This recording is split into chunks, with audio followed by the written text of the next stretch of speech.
Hello guys. Thank you for watching the video this week. I know I'm out and it's not the greatest plan, but everybody say thank you to Miss Stacy. She is helping me out today. So thank you so much, Miss Stacy. As the kids are coming in, they will use note cards. Usually I have some for them. Kids, I'm so sorry I'm not there with my note cards, but you can write these down on paper and transfer them to note cards when you get home. Or if you have some, go ahead and put them on there, but they make their note cards for the midterm test coming up. So you can just pause the video as everyone is coming in. They sit down, make the note cards, and we wait for everyone to arrive. So pause the video and start again once everybody has copied these.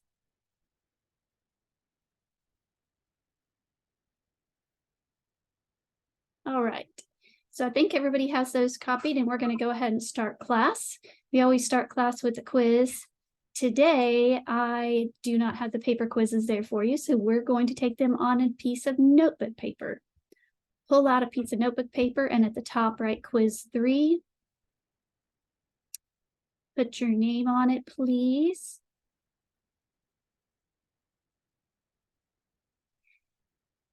And when everyone is ready, can pause if you're not ready, but I'm going to move to the next screen and we're going to begin the quiz. So you can look here at the quiz screen, write down 1, 2, 3, and 4 and your answers. Miss Stacy will pause until everyone has those figured out. All right, now everybody has 1, 2, and 3, and 4. Pause the video again. Here's 5, 6, 7, and 8.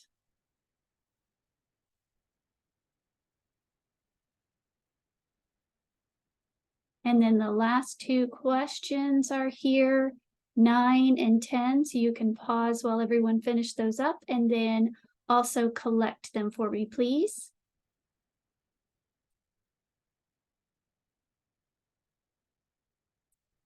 All right, everybody finished up their quizzes and I believe Miss Stacy has them. If one of you kiddos would either write down that everybody was there or send me a text or send me a Canvas message. I know quite a few of you have the Canvas app. If you do, open it up. Just send me a message and let me know who's there. If you don't, just write it down and I'll get it from you next week. Okay, this week, your homework that was due. We began with Asia this week. There were a few videos to watch. You should have completed chapter 2, sections 1, 2, and 3, the reviews for those on Canvas. And then hopefully you started your island project, working on task 1. We're going to talk about that here in just a minute. If anyone brought any artifacts to share for the continent of Asia, these are anything from the continent that you bring during the chapters. So it is only artifacts from Asia this time. But if you have something to share with the rest of the class, Miss Stacy can pause the video, you can share, and then let me know when I get back who shared, because it is 10 extra credit points.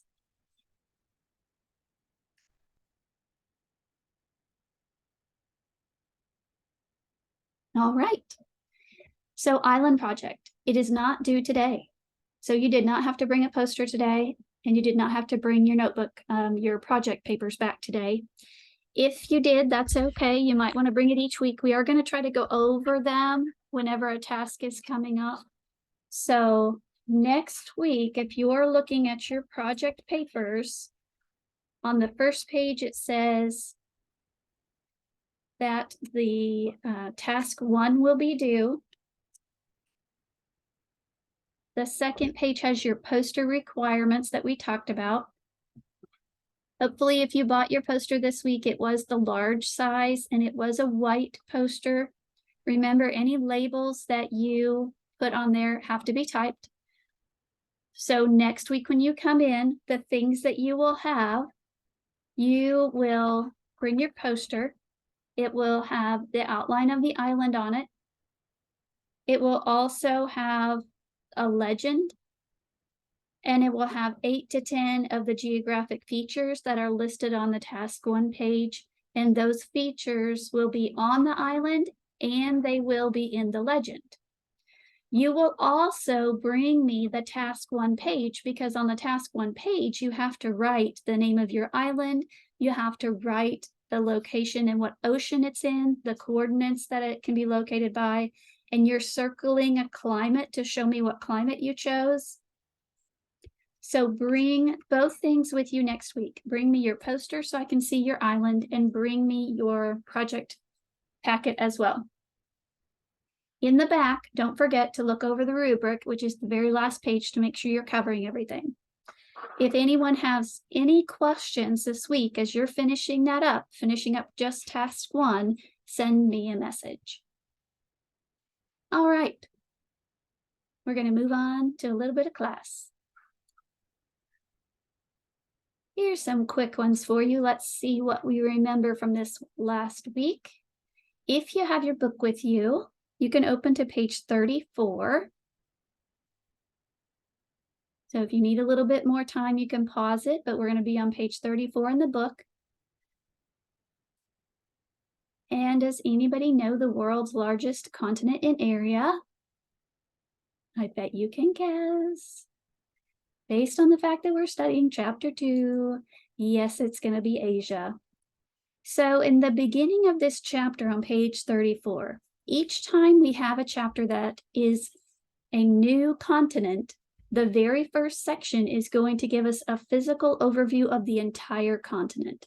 So we're going to find out some of the world's largest, world's longest, world's highest. All of those facts are going to be found in section 1. So section 1 overviews some of those things. World's largest continent in area, that is physical land space in area, is Asia. But what would be the world's largest continent with population? Well, again, it's Asia. What about the world's largest city in population? Now, this is on page 34, and it is included in this overview in section 1 because the world's largest city can be found in Asia. So that's why it's in this chapter. Anybody guessed it? Tokyo. You are correct.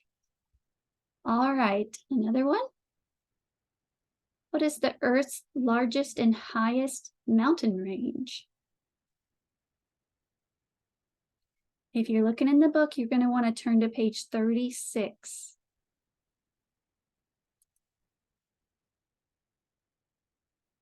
The Himalayas, right there between India. It's actually considered in Nepal. I think we had talked about that a couple of weeks ago. The highest point on Earth, right next to the answer that you found for the last one, is Mount Everest. The pictures that you see here on the right, that is the trail that you would take if you were going to climb Mount Everest.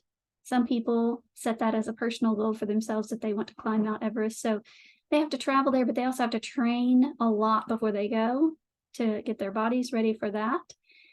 And what you see on the left is some of the camps that people stay in at the base of the mountain as they're preparing to go up.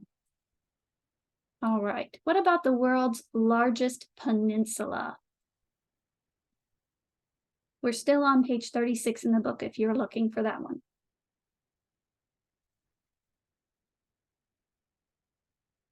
Arabian Peninsula. See it there. Okay, the world's largest archipelago. And yes, I have to look that up on Google pronunciations. Archipelago, that's correct. I'm sorry, I think I said it wrong. Archipelago. Gets me every year. This one's not on 36. You can turn the page. It's at the top of page 38. It's the Malay Archipelago. Okay. Section 2 begins talking about the Middle East, and that's where we're going to land today. This really important area called the Fertile Crescent. is made up of Israel, Jordan, Lebanon, Syria, and Iraq. Those are the countries that you would find in the Fertile Crescent. The test is going to ask you what is the nickname of the Fertile Crescent, and the nickname, or the name that it is known as, is the cradle of civilization.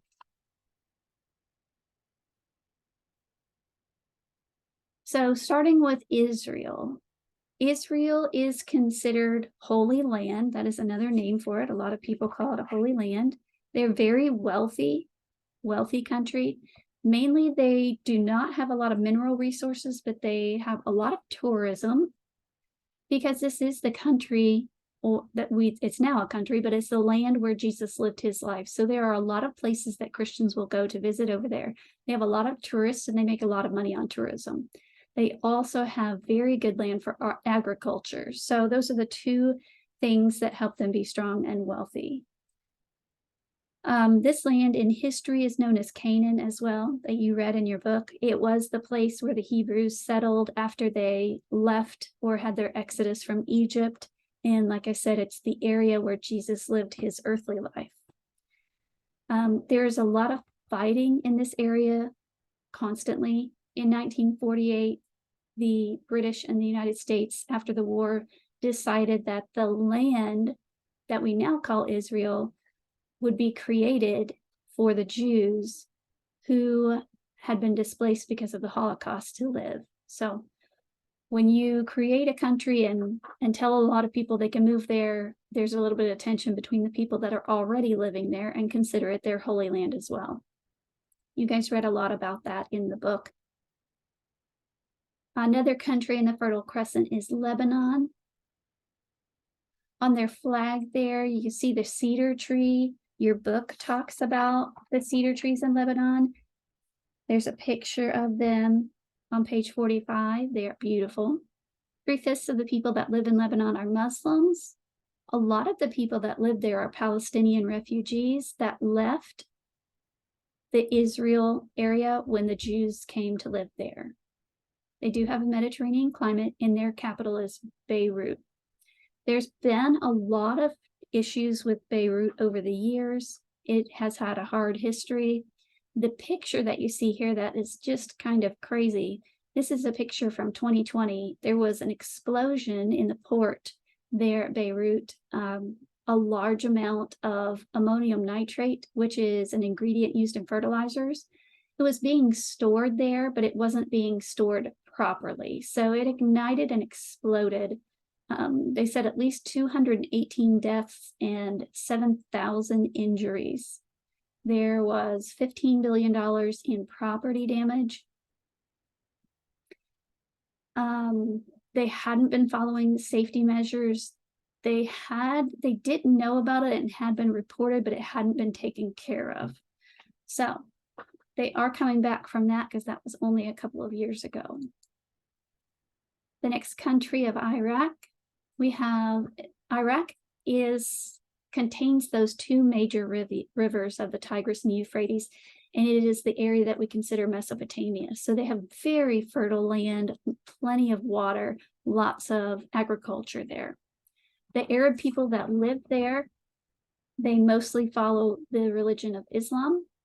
And on the test, it's going to ask you for the capital of Iraq. So you need to know Baghdad as the capital of Iraq. Let's see.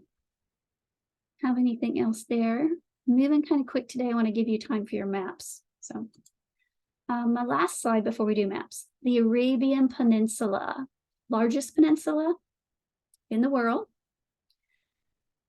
Mostly desert region, mostly. Islam is their state religion. And on the test, it's going to ask you, I think it is, who is a quarter of the world's known oil reserves. Where can they be found? And it is here in Saudi Arabia. Now, your book also talks about, I don't have it marked, but I know that they mention that Saudi Arabia produces the most oil in the world. And that has changed since this book was written. And that's why I gave you guys a video this week on oil. If you watch that oil video, I love the way it had the sliding scales on the side, and it kind of showed you different countries were producing oil at different times and the price of oil. and how that changed over time. So the US actually produces more oil today than Saudi Arabia does. I don't know if any of you know why.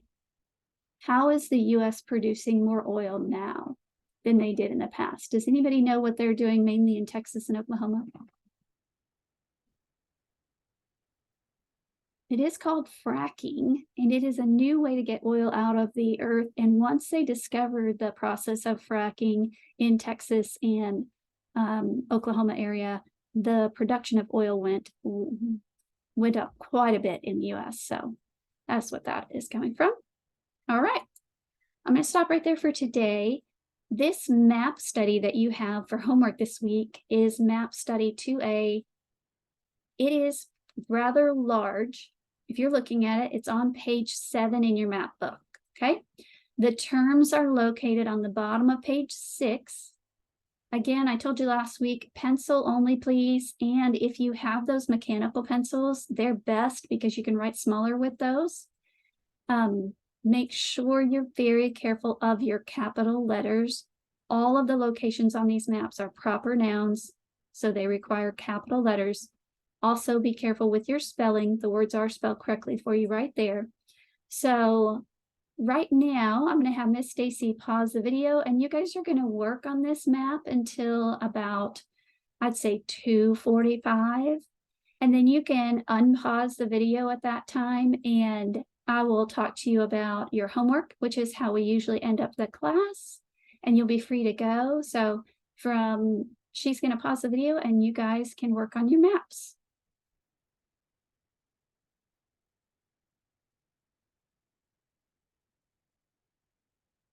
Okay, so you maybe didn't have enough time to finish your map, but you should have gotten a little bit done.